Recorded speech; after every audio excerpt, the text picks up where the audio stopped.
ఓం నమో భగవతే శ్రీ రమణాయ. నాయనా, ఇప్పటివరకు పరబ్రహ్మను గురించిన జిజ్ఞాస ఎందుకు చెయ్యాలో చెప్పుకున్నాము. ఇప్పుడు ఈ అధికరణంలో పరబ్రహ్మ లక్షణాలను గురించి చెప్పుకుందాం. జన్మాది అస్య యతః చరాచర జగత్తు అంతా ఎవని వల్ల నడపబడుతుందో, ఎవని వల్ల సృష్టి స్థితిలయాలు జరుగుతున్నాయో అతడే బ్రహ్మ. అంటే పరబ్రహ్మ యొక్క లక్షణాలు ఏవి అనే విషయము వివరిస్తున్నాడు వ్యాసుడు. పరబ్రహ్మ లక్షణాలు ఏవి అనేది అనేకసార్లు ఉపనిషత్తులలోనూ పురాణాలలోనూ కూడా వివరించబడింది. ఎవ్వనిచే జనించు జగము, ఎవ్వని లోపల నుండు లీనమై ఆ పరమేశ్వరుడే ఈ జగత్తుకు సృష్టికర్త. సృష్టికి ముందు ఈ జగత్తంతా ఆ పరమేశ్వరునిలోనే లీనమై ఉన్నది. తనలో అంతర్గతంగా ఉన్న సృష్టిని బహిర్గతం చేశాడు. అందుకే ఒక పరి జగముల వెలినిడి, ఒక పరి లోపలికి గొనుచు తనలో దాగి ఉన్నటువంటి లోకాలన్నింటినీ బయటకు పంపుతున్నాడు. అంటే సృష్టి చేస్తున్నాడు, అలాగే ఈ లోకాలను తనలోపలికి తీసుకుంటున్నాడు. అనగా సృష్టిని లయం చేస్తున్నాడు. ఈ రకంగా సృష్టి లయము రెండూ చేస్తూ జగములు ప్రవర్తిల్ల చేస్తున్నాడు. అనగా స్థితి కార్యం కూడా చేస్తున్నాడు. గురువుగారు పరమాత్మ నిరాకారుడు, నిర్గుణ స్వరూపుడు, దేనియందు ఆసక్తి లేనివాడు కదా. మరి అలాంటప్పుడు సృష్టి స్థితి లయాలు ఎందుకు చేస్తున్నాడు? వీటితో అతడికి సంబంధం ఏమిటి? అసలు సృష్టి చెయ్యటమనేది అతని లక్షణమా, లేక తన వినోదం కోసం చేస్తున్నాడా అంటూ అనుమానాన్ని వ్యక్తం చేశాడు కృష్ణశర్మ. ఆ ప్రశ్నను విన్న రత్నాకరుడు ఒక్క క్షణం మౌనం వహించి ఆ తరువాత తల పంకించి చెప్పటం ప్రారంభించాడు. నాయనా కృష్ణశర్మ, భగవంతుడు ఆకారం లేనివాడు, ఇచ్ఛారహితుడు, గుణరహితుడు అనేది నిజమే. అయితే ఈ సృష్టి ఎందుకు చేస్తున్నాడు అన్నదే ప్రశ్న. నిరాకారుడు, నిర్గుణ స్వరూపుడు అయిన పరబ్రహ్మ ఈ సృష్టి చేయాలి అనుకున్నటువంటి వాడై తనలోని కొంత శక్తిని బయటకు పంపాడు. అయితే అసలు సృష్టి చేయాలని ఎందుకు అనుకున్నాడు? గతంలో ప్రళయం సంభవించినప్పుడు కర్మ పరిపక్వం కాకుండా తనలో లీనమైపోయిన జీవరాశుల యొక్క కర్మను క్షయం చేసి వాటికి మోక్షం కలిగించాలనే ఆలోచనతో సృష్టి చెయ్యాలని సంకల్పించాడు అన్నాడు రత్నాకరుడు. ఆ మాట విన్న వెంటనే, గురువుగారు కర్మ పరిపక్వం కాని జీవరాశులు పరబ్రహ్మలో ఏ విధంగా లీనమైనాయి?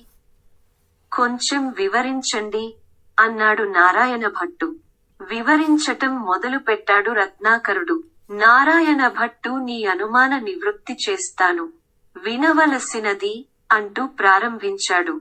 జగత్తంతా లయం అయిపోగానే జీవరాశి అంతా నశించిపోయింది.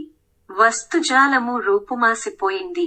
ఈ పరిస్థితిలో కర్మక్షయం చెందిన జీవరాశులు పరమాత్మలో లీనమైపోయినాయి. అంటే సాయుజ్యం పొందినాయి.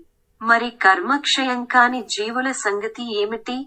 కర్మఫలాన్ని అనుభవించటానికి మళ్లీ జన్మ ఎత్తాలి కదా. మరి అవి ఏ విధంగా పరబ్రహ్మలో లీనమైపోతాయి అన్నదే ప్రశ్న.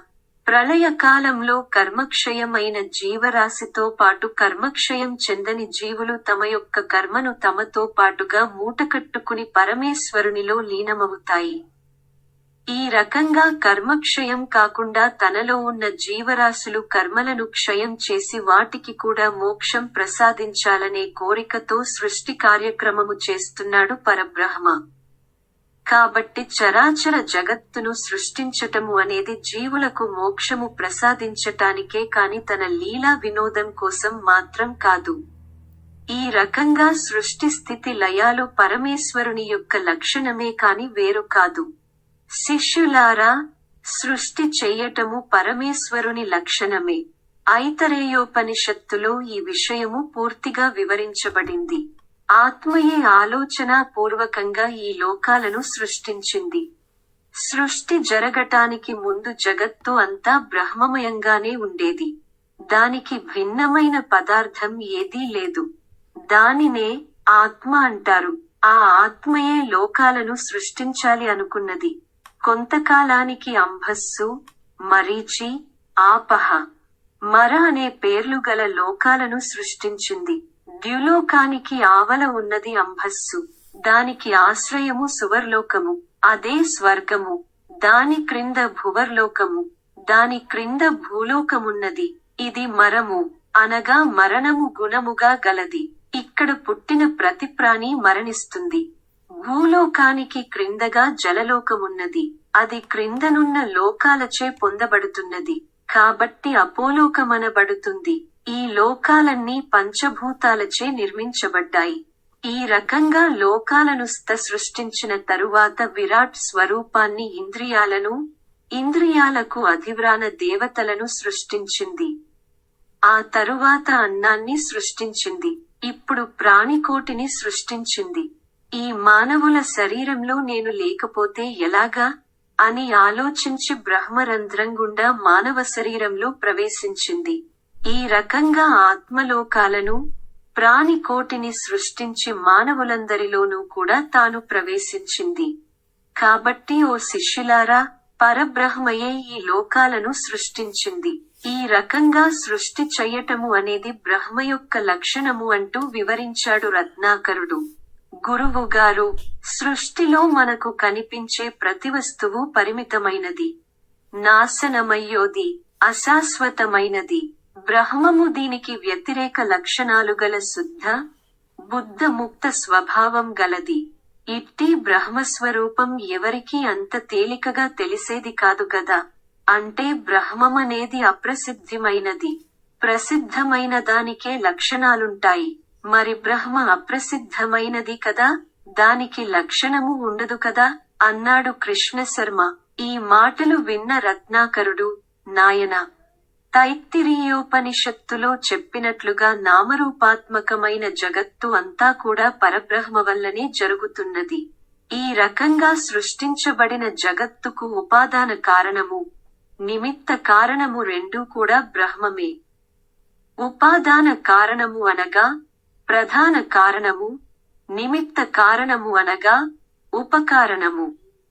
చిత్రకారుడు ముందుగా చిత్రాన్ని మనసులో ఊహించుకుని తరువాత చిత్రాన్ని గీసినట్లే పరబ్రహ్మము కూడా నామరూపాత్మకమైన జగత్తును ముందుగానే ఊహించి తరువాతనే సృష్టిస్తున్నాడు. పరబ్రహ్మ సర్వశక్తి సంపన్నుడు, అందుచేతనే అనేక పేర్లు, రూపాలు, కర్తలు, భోక్తలు, క్రియలు, క్రియాఫలాలు గల ఈ జగత్తును సృష్టిస్తున్నాడు. కాబట్టి ఈ సృష్టికి కారణము బ్రహ్మ. సృష్టి అనేది అతి నిలక్షణం. గురువుగారు, సృష్ట్యాది అంటే సృష్టి మొదలైనవి, అనగా సృష్టి స్థితి లయాలు అంటున్నారు కదా. మరి సృష్టి పరిణామము 6 విధాలు అని విన్నాను, అది ఏమిటి అన్నాడు కృష్ణశర్మ. దానికి సమాధానంగా, జాయతే స్థివి పరిణమతే వర్ధతే క్షీయతే వినశ్యతి అని సృష్టి పరిణామము 6 విధాలుగా నిరుక్తం లో చెప్పబడింది. నిరుక్తము అంటే వేదానికి నిఘంటువు. అందులో జాయతే పుడుతున్నది, అస్థి అస్తిత్వము పొందుతున్నది, పరిణమితే పరిణామాన్ని పొందుతున్నది, వర్ధతే వర్ధిల్లుచున్నది, పెరుగుచున్నది, క్షీయతే క్షీణిస్తున్నది, నశ్యతి నళసించుచున్నది. అయితే ఈ 6 దశలు ఒక దానితో ఒకటి కలిసి మొత్తం 3 అవుతాయి. పుట్టుక, అస్తిత్వము, సృష్టి పరిణామము పొందటము, వర్ధిల్లటము, స్థితి, క్షీణించటము, నశించటము, లయము. ఈ రకంగా ఈ 6 దశలు 2 దశలు కలిసిపోయి మొత్తం 3 దశలు అవుతున్నాయి. అవే సృష్టి స్థితి లయాలు. వీటన్నింటికీ కారణం పరబ్రహ్మ అంటూ సృష్టి పరిణామ క్రమాన్ని వివరించాడు రత్నాకరుడు. గురువరేణ్య, సృష్టి స్థితి లయాలకు కారణం బ్రహ్మ అంటున్నారు. మరి ఇతర మతస్థులు అంటే సాంఖ్యులు, శూన్యవాదులు మొదలగువారు ఒప్పుకుంటారా? అనుమానం వ్యక్తం చేశాడు నారాయణ భట్టు. ఆ మాటలు విన్న రత్నాకరుడు కొద్దిగా ఆలోచించి చెప్పటం ప్రారంభించాడు. సాంఖ్యమతంలో సృష్టికి కారణం ప్రకృతి అయితే ప్రకృతి జడము, కాబట్టి జడం వల్ల ఈ సృష్టి జరగదు. శూన్యవాదులు సృష్టి స్థితి లయాలకు కారణం శూన్యం అంటారు. కాని శూన్యమనేది అభావ రూపం, జగత్తు భావరూపం. ఇసుక నుండి నూనె రానట్లే అభావం నుంచి భావం ఉత్పత్తి కాదు. అనువాదులు ఈ జగత్తంతా అణువుల చేత నిర్మించబడినది అంటారు. అణువులు జడములు, కాబట్టి జడములైన అణువులు తమంత తాము సృష్టి చేయలేవు. నైయాయికులు అంటే న్యాయశాస్త్రం తెలిసినవారు సృష్టి స్థితి లయాలకు కారకుడుగా ఈశ్వరుణ్ణి అనుమాన ప్రమాణంతో నిరూపిస్తారు. ఎవరు ఏం చెప్పినప్పటికీ సృష్టి స్థితి లయాలకు పరమేశ్వరుడే కారణము. సాలెపురుగు తన నోటిలో నుండి వచ్చిన దారంతో గూడు అల్లి మళ్లీ దానిని తన నోటిలోకి తీసుకున్నట్లుగానే పరమేశ్వరుడు ఈ జగత్తును సృష్టించి మళ్లీ తనలో లీనం చేసుకుంటాడు. అక్షర స్వరూపుడైన పరబ్రహ్మ నుంచే ఈ జగత్తు సృష్టించబడి మళ్లీ అతనిలో లీనమైపోతున్నది. అవిద్య ఆవరించటం వల్ల మానవుడు ఈ విషయానికి తెలుసుకోలేకపోతున్నాడు. అటువంటి అజ్ఞానికి గనక ఎవరైనా ఒక గురువు జ్ఞానోదయం చేసినట్టయితే అతడు ఆత్మస్వరూపాన్ని పొంది దుఃఖము నుంచి విముక్తుడవుతాడు. మరి ఆత్మజ్ఞానం పొందటం ఎలా అనే విషయాన్ని ఛాందోగ్యోపనిషత్తులో వివరించబడింది. ఉద్దాలకుడు తన కుమారుడైన శ్వేతకేతువుకు ఆత్మజ్ఞానం పొందే మార్గం వివరిస్తున్నాడు. నాయనా, ఒక మనిషి కళ్లకు గంతలు కట్టి, చేతులు కదలకుండా కట్టేసి దట్టమైన అరణ్యంలో త్రోవ తెలియని చోట వదిలేశామనుకో. అప్పుడు అతడు ఏం చేస్తాడు? పెద్దగా అరుస్తాడు. త్రోవ కనపడదు. భయపడతాడు. ఏడుస్తాడు.